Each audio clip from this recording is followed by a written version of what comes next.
Hey, U.S. history students, it's Mr. Baker again. I hope you're doing well. This is Baker's Corner. We're actually in our last of our third major installment of what we call the rise of big business, and this is actually going to be kind of like an effect of it. So we're not going to spend a ton of time today, but I want you all to think about what we talked about in our last session, where we really emphasized some of the effects that big business is going to have on the change in labor, the change in possibly working conditions and things like that. Okay. And so this whole focus, guys, of today is going to center around what we call the rise of labor unions, or also known as the rise of the labor movement. Okay. And so first of all, I want you all guys to think about the pictures that you see on the slide. The one on the bottom right is one that, if you were to walk into a factory or probably a store today and you were to see children that age working, one, that's going to be today a lot more of a problem because it's pretty much illegal in most states, I would say, if not all of them.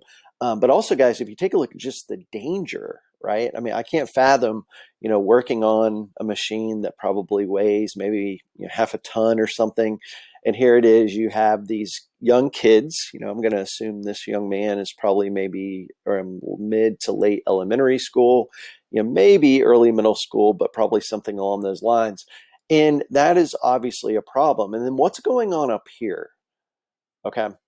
And it's kind of hard to see in a sense, but this is actually what a lot of people, guys, would call labor strikes. Okay. And I want you guys to think really quick. I mean, what kind of businesses that are developing in the latter 1800s, about the last third or 35 years, are going to be the most likely to perhaps have, strikes and, different things like that. And if you take a look closely, you'll notice that this kind of gives us a little bit of a clue as to what big business it is. Okay. And so, yeah, it's going to be the railroad, right? The railroad is going to be that really important form of transportation. It's connecting the nation from coast to coast, from east to west, and also some areas north and south and everything. Okay. And so some of the worker guys are thinking, I would argue in this time period, it's not going to be quite as successful, but they're thinking, if we can actually strike and kind of affect the flow of goods and ideas and certainly the mail and all those different things that the railroad affected, then maybe these business leaders are going to listen to us a lot more, because, guys, remember, the railroad is going to impact the farmer to an extent. It's going to impact even other industries like steel and oil, and those industries that were very dependent on it. So let's go ahead and kind of move into this. There's something to keep in our mind. Okay. So first of all, the thing I like to start off with my students is asking them the big picture question, which is, what comes to mind, if anything, when you think of the word labor union? Now, as I've told you all before, I'm originally from Ohio, but I now have hung my hat in North Carolina for about the last 27 years. North Carolina is a state that, if you live in a lot of southern states, you probably know this, there's not really a big emphasis on labor unions, right? So, it's not going to be like states like Ohio and, Michigan and Pennsylvania and places like that, New York, et cetera, that have a lot of unions for a very wide variety of different jobs, whether it's teachers or, factory workers, like in the case of automobile production, et cetera. Okay. But what I think of, guys, when it comes to the labor union, I think of things like, why are there needs? Okay. And the issue is, guys, or the set of issues is wages are low, right? If you looked at our last presentation, guys, on the effects of big business part 2, the one thing, guys, we said is that a lot of political cartoons and a lot of criticisms come out about, really these laborers being kind of, in a sense, guys, literally the backs of the profits and a lot of the production of these big businesses, and they're not seeing, of course, the wages, right? And you got to remember, there's not a federal minimum wage until 1940, and some states do start the process of creating those, but that's a pretty progressive idea, right? Progressive meaning that government's becoming more involved and they're trying to actually do more to advocate for the rights of the people, whether it's laborers or whoever. Okay. And so therefore it's important. Secondly, working conditions. Think about the visual that we just looked at. Okay. So workplace safety. Okay.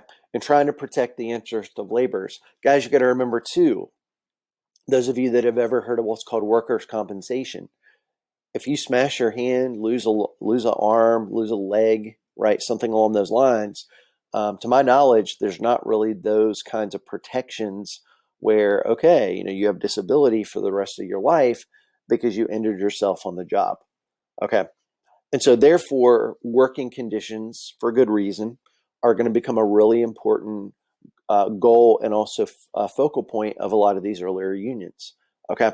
And then last but not least, and this is, obviously a general list, guys, is child labor. Okay. And kind of ask yourself the question, if you live, every state is going to have kind of its own set of laws and statutes and policies on this. But, what would be maybe appropriate as far as as work, right? And do you differentiate, right? Should working on the farm, for those people that are a bit more into the agricultural and rural side of it, would they basically have a different, policy because you're dealing with something that's maybe a bit more family oriented, right? That could also be family businesses as well, people that own stores and things like that. But at the end of the day, guys, these kids or these young people, children are being exploited, right? You could say, right? Their labor is not being paid in the same respect as even adults, which is hard to fathom given the low wages to begin with. Okay. But the question is, guys, is if we're going to look at the labor movement as a kind of like a connection to reform, which I would argue we need to, then the question is, guys, what do reforms basically have in common? Well, they have goals, they have leadership, and they also have, of course, outcomes. All right. And the outcomes are, how do you know that they're making progress? Okay. So you might want to pause here. I'm not going to spend a lot of time on this slide, but guys, again, with any labor movement, you're going to see the rise of organizations. Okay. And so you'll notice two of them. Now, these are the two that most likely would be the most significant, the ones that you hear the most about. The Knights of Labor, the K of L, as it's also known as sometimes. This is going to be a labor union, as you can see, it's more diverse. Okay. So you're going to have more women, you're going to have more African Americans, more minorities. They're very open to the idea of strength in numbers. Okay. And their main tactic is going to be the strike. And if you're kind of wondering what is a strike, the really basic definition here is that you're talking about the idea of stopping work, right? So what does stopping work do? It's going to hold off production. The factory owners and the business owners are not going to be able to make a profit as easily. Ergo, what are you trying to do? You're trying to make them cave in and say, okay, yeah, we think our workers are being underappreciated. Therefore, we're going to give them better wages. We're going to improve the workplace conditions. We're going to give them, let's say an 8-hour workday instead of one that's 12 or 16 hours, which was very common until, much later. And then, of course, guys, here included all kinds of workers. What do we mean by that? It means that they're not going to really differentiate between skilled and unskilled. Okay. And I want y'all guys to think, so what would be the pro and con of that? Well, the pro is you have more people, right? So again, strength in numbers. The con is, guys, think about it like this. Which one of those two kinds of laborers is going to be the easiest to replace? It's definitely going to be the unskilled, right? Maybe they do a very tedious task where they're not really required to do much training to be able to get, proficient with the job. Okay. They're going to be a lot easier to say, okay, we're going to just replace you. Now, that is obviously very different, guys, from the American Federation of Labor. That's the emblem here. If you take a look, so hours, labor, etc. Okay. So anyway, kind of a neat little thing there. Now, this person, Samuel Gompers, is one of the more important names that we want to be able to associate with the labor movement. Okay. So a lot of students are like, okay, why is he important? Well, first of all, he is an immigrant from, I believe, England. He was a Jewish cigar maker. Now, a lot of you guys are like, okay, he made cigars, whoop-de-doo. Well, believe it or not, that was considered to be a skilled job. Okay. So in other words, not everybody can do it. It's going to take a lot more training, a lot more specialty, if you will. And so therefore, guys, Samuel Gompers is going to be very committed to, as you can see here, the idea of only allowing skilled laborers into his union. Okay. And a lot of students are like, well, Mr. Baker, isn't that going to limit the amount of people, which is going to be kind of like the opposite of the strength in numbers argument of the previous union? And the answer, guys, is to an extent, the answer is yes. But think about what skilled laborers can do, right? The argument is that they have a little bit more bargaining power, right? Um, they're going to be able to make more money, perhaps, because their profession is in higher demand, which is basically going to mean that they're not going to be as easy to replace. Okay. The offshoot of this, guys, the downside is that you're not going to have a lot of women. You're going to have really very few minorities, right? Which is interesting given the status of Gompers himself, right? Being an immigrant that's also of a different ethnicity, right? But nonetheless, what do we notice? They're going to be able to use tactics, at least try to, for this time period. Later on, these tactics will become a lot more supported because of reasons we'll look at later. But they're also going to use the strike. They're going to use what's called the boycott. Okay, if you know what that is, if you're familiar with American like revolutionary history, the idea of just choosing not to buy things, right? We're not going to use these products. Okay. And we're not going to say a lot about him today, guys, but one of the things, like I think everybody's probably heard of Henry Ford before, this well-known person that kind of really revolutionizes the Ford car industry. The one thing, guys, that Ford understood is that if you can pay your workers a good wage, they're going to want to work for you. They're going to want to obviously be able to buy your product, right? And it's almost like you're cycling the money that you're making into them, and they're recycling it back to you. Okay, so he's going to understand that if people are boycotting your products, right? I'm not going to buy a Ford car, right? I'm not going to buy a, let's say an Apple iPad or something like that because they're dissatisfied with labor, then that has potential to hurt the company. Okay. And last but not least, the idea of collective bargaining. Okay. Now, this is a common term we'll look at more on the next slide for just a few moments. But guys, for the most part, collective bargaining, when we think of bargaining, what probably comes to mind? The ability to negotiate. Collective would be a group of people coming together. Okay.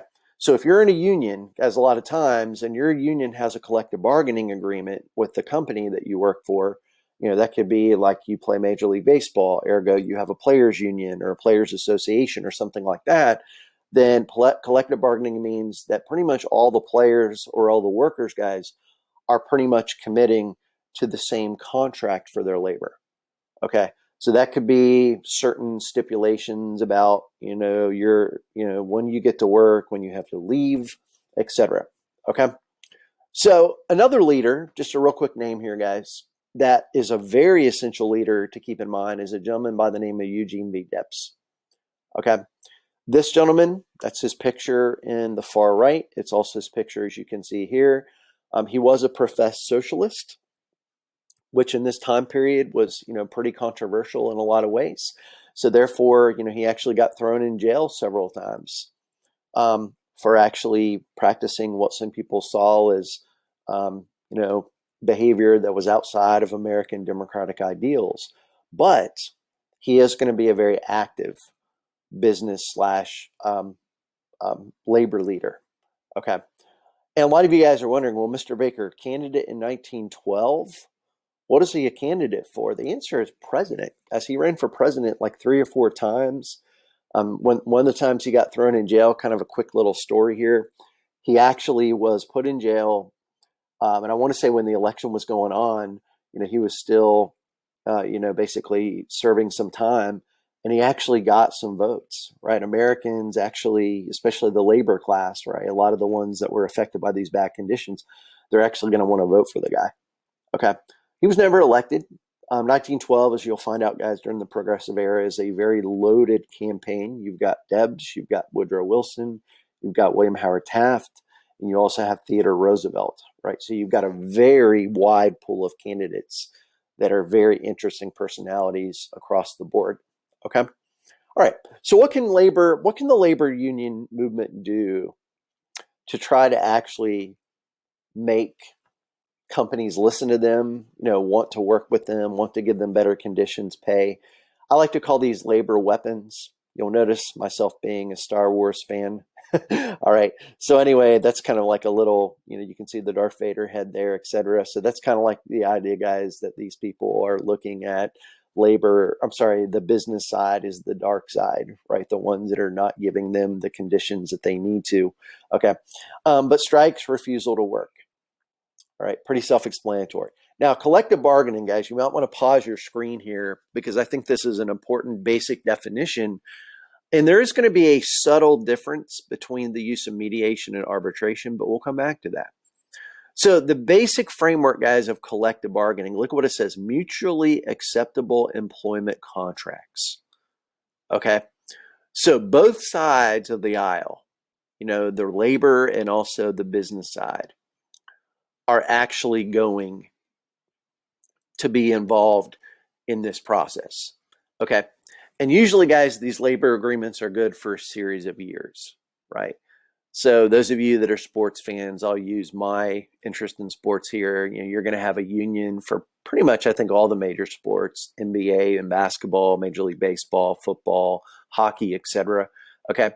And they're signed for a period of time, right? And so each team is usually going to have what's called a player rep. So those players advocate for the team, the NFL and the players and even retired players. Okay. And what they do is they basically, have an agreement, right? We're going to get a certain amount of revenue. Maybe if you're working for Ford Motor Company, you would negotiate something where you would, get a certain amount of profits that are left over after all the salaries and all the different expenses are taken care of. Okay. Maybe you're going to gain stock options and things. And that's going to be good for a period of time. Okay. But both sides are going to have to agree to that. All right. So in other words, they're going to have to be like, okay, you know what? We can agree from the labor perspective, and we can also agree from the business perspective. Okay. Once that contract is signed, okay, then pretty much those conditions are pretty much set in stone for a period of time, 5 years, 10 years. I've never heard of one going beyond 10. So if those of you out there have, and you want to send me a message, if you know something that's out there, feel free to do so. But here's where it gets to be interesting. Okay. So some unions, this is really prevalent, guys, especially like in Major League Baseball and even hockey. They'll use what's called mediation and arbitration. Okay. So if you take a look here, guys, the one big common thing, I do not have it listed for arbitration, is that let's pretend that Mr. Baker is a really good Major League Baseball pitcher. All right. And this example, I think, will make it clear. Okay. I'm 24. I've been pitching in the majors for like 2 years. The team that I play for, still has contract rights to me. I'm making $500,000 the first 2 years, which a lot of you are like, Mr. Baker, it's a lot of money. Well, it is. But if you compare that to other salaries of players, it's pretty small. Okay. But let's pretend that I've had a really good first 2 years, right? Maybe I've won the Cy Young Award for pitchers, which is the award given to the best pitcher in the league, respectively. Okay. And I'm looking down at the bench and I'm like, well, yeah, I have a few of my, fellow players that have more experience and they're making, let's say 10 mil a year. But you know what? My numbers have been better. I deserve more money. Okay. So there's a process in some agreements, guys, where these employees, in this case players, can say, okay, now I have the opportunity to do what's called collect a bargain through mediation or arbitration. Okay. So I go to my team and I'm like, okay, I'm going to use my hometown team, or at least the one that I grew up watching, Cincinnati Reds.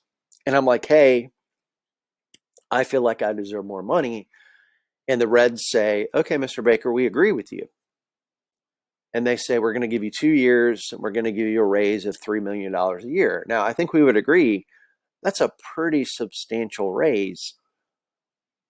But let's say I'm greedy, or maybe I'm not satisfied, whatever, and the third party is brought in. That could be a lawyer, maybe somebody that's actually good at negotiating or whatever. The goal, guys, of a mediator is to try to get both sides to come to an agreement without going to the step of arbitration. Okay. So the team says, Baker, here's $3 million a year for 2 years, take it or leave it. I'm like, nope, I still think I'm worth more. Mediation breaks down. It goes to the step of arbitration. Okay. Now, this is pretty much a very similar kind of thing. You've got a third party, you're settling disputes between employers and employees. But here's the thing, you're bringing in a third party still, but the third party in arbitration gets to make the final call on the labor agreement. All right. In other words, let's pretend the arbitrator says, Baker, I agree with you. You deserve more money. But you know what? We think that you deserve a 2-year, $4 million contract. Now, I think we would agree Mr. Baker has got a raise, but I've just left money on the table, right, from that previous mediation. Okay. So that's the thing that you find, guys, with collective bargaining. It allows for there to be conversation between the two sides, but it doesn't always mean that both sides are going to get exactly what they want. Now, the thing to keep in mind, guys, is that collective bargaining agreements are usually going to be very specific about how employees can use either mediation or arbitration.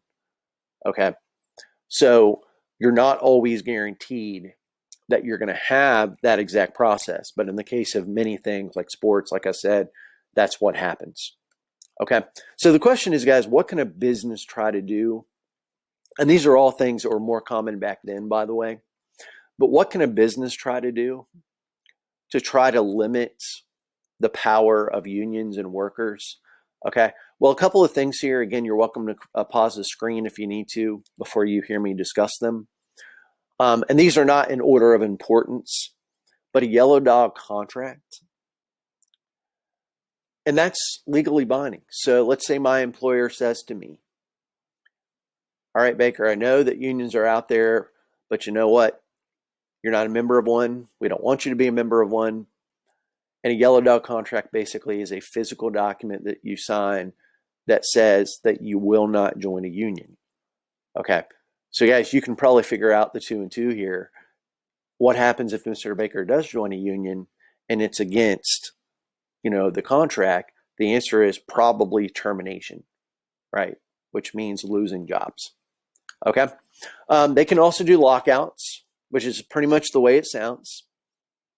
This is common in businesses when they have labor agreements and they can't agree on a new one, right? So let's say a collective bargaining agreement, guys, is a year from basically being over. They're not just going to wait until the day before it expires to actually try to redo it. They're going to start that process early, right? Because if that collective bargaining agreement runs out, okay, there's no agreement for the workers. Ergo, you have a lockout, right? Which is you can't go to your job, right? Which means that you can't make money, you can't learn things, all right? In other words, they're going to say, all right, you didn't want to work, okay. And so you might have replacements brought in. Now, I have a word here, guys, called scabs. Now, this is not exactly a term that I encourage you all to use a lot, but a lot of times in especially northern industries and factories, we're seeing a very big influx of immigrants. And a lot of these immigrants are going to be workers. They don't, a lot of them are not going to be proficient in English. So therefore, it's like, okay, well, some workers don't want to work. Let's bring them in, especially if they're unskilled jobs. Now, skilled jobs might be a little bit more of a challenge to replace because of reasons we just talked about. Okay. All right. Blacklists. I don't know if any of you guys are familiar with Cold War history, but if you've ever heard of like the Hollywood blacklists, right, that were, people in Hollywood, actors, producers, directors were put on a list because they were deemed to be sympathetic to communism. Okay. So these are people back then that were on unions. Okay.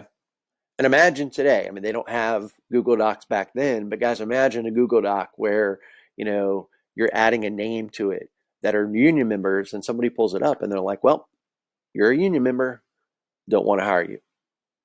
Okay. So therefore, it's basically discouraging union membership for sure. Okay. And then last but not least, before we wrap this up, injunctions. Now, this is not a term that you come across, guys, every day. But let's pretend that you've got a bunch of people striking.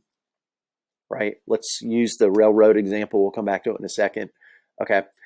I think we would agree that the railroad is a pretty essential, today it could be things like airlines and, certain things like that. But the railroad is a pretty essential component to our economy. Okay. And so the question is, guys, if you're the government and you're like, okay, our economy is suffering as a result of strikes, we're going to force these people to basically go back to work. And that's exactly what an injunction is going to do. A court order, okay? This can be from, probably a federal court of some sort, possibly a Supreme Court, okay? The U.S. Supreme Court, that is, excuse me, okay? And so once the government puts their foot down, okay, and says that you no longer have the right to strike, okay, especially if it's getting violent, right? You'll see that with the next slide, then it's pretty much a given. Now, if the government is doing that, guys, a lot, who does that support? Is that going to be more supportive of business, or is that going to be more supportive of the labor or working class? I would argue it's going to be very much supportive of the business. But the question to kind of keep in the front of our minds is it necessary to do in some times, right? Imagine there's a state of war, right? So like, for example, during the Korean War in the early 1950s, just giving you an example, guys, down the line, President Harry Truman, we're in the midst of a war, people that are steel workers go on strike, you're going to be like, well, we got to have steel for weapons, right, et cetera. And so he's going to enter. Now, that's the executive branch, not the court, but it's the same principle. Okay. All right. So I'm not going to say a lot, guys, about strikes. You might want to pause your screen here. But these are 4 of the bigger strikes that you would have heard about in the latter part of the 1800s. Okay. So think about what they have in common. Okay. So the Great Railroad Strike of 1877, again, you've got strikes going in most major cities: Baltimore, Chicago, San Francisco. Now, guys, think about the locations of those particular cities. Baltimore is East Coast, Chicago is Midwest. Of course, San Francisco is West Coast, right? So you're shutting down, guys, a lot of the potential of the railroad to operate along those lines. Okay. So it's important to keep in mind. The next one, Homestead Strike. If you remember Andrew Carnegie just a lesson or two ago, or both of them actually. Okay. So fast forward the clock 9 years, his steel workers are on strike. Okay. So there's a connection, right? You don't have steel, you don't have the ability to actually produce railroad ties or lines, excuse me, and also other things like that, like building buildings and so forth. Okay. So there is a connection within big business here. Okay. Haymarket Square riot happens in Chicago. Okay. Now, this was a big deal, guys, because, and I think this is actually a picture of the Haymarket Square riot, but this is actually where somebody threw like a bomb or an explosion device. And of course, it went off. Now, this is where it gets interesting, right? So a lot of people guys, are not going to turn on the news like you and I do, right? Because they don't have TV, but they're going to be reading about it, right?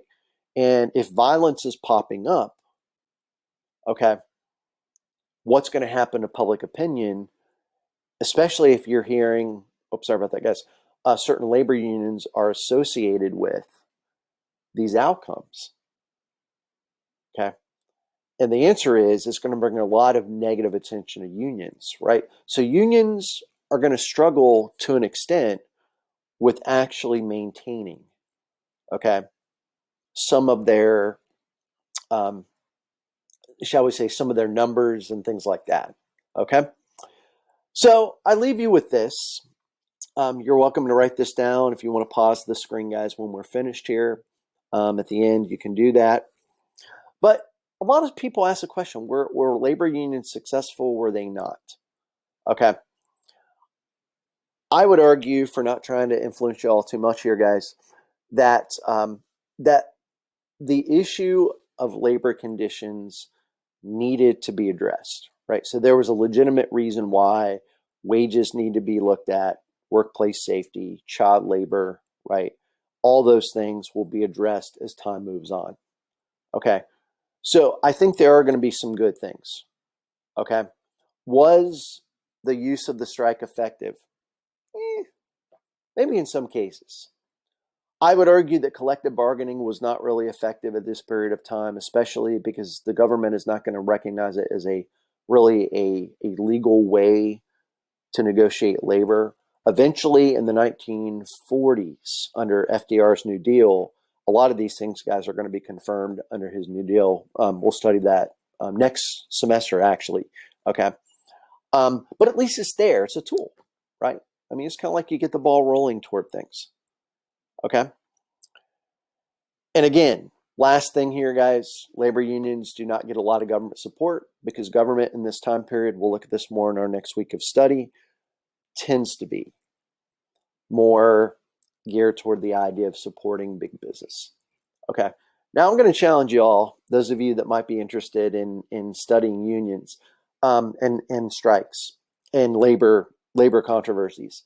Okay.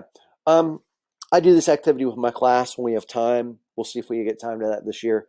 But guys, modern labor issues are kind of interesting. Okay. And I would challenge you to research things like teacher strikes.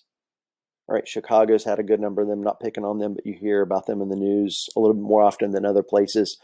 But also look at labor things related to sports. I know I've mentioned that. 1994 labor strike of Major League Baseball. We don't have a World Series in 1994. Okay. There's a player strike in the NFL. I want to say it was 1987, if I'm not mistaken. Okay. And then you have lockouts. Several NBA lockouts, NHL, NFL had a lockout 9 years ago, I think it was. Okay. So guys, in a lot of those cases, research them if you want to. You don't have to, but it's interesting, I think.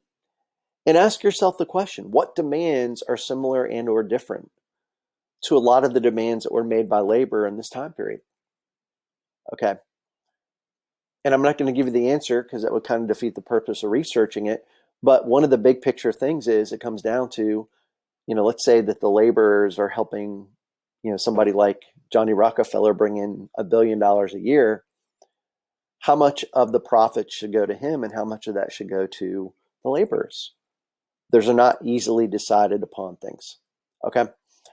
As always, guys, it's been a pleasure to teach you and to help you learn some things today. This is a really interesting movement. It's an extension of reform for sure. Next time, we will start to look at the development of urbanization, which is closely connected to the last few lessons. And then we will also finish up our discussion of the Gilded Age with some conversation on the Gilded Age political developments. Okay. As always, feel free to send me an email at bakerd@franklinempowerment.org. And I hope you all stay safe. And thank you for your time and have a good one. Thank you.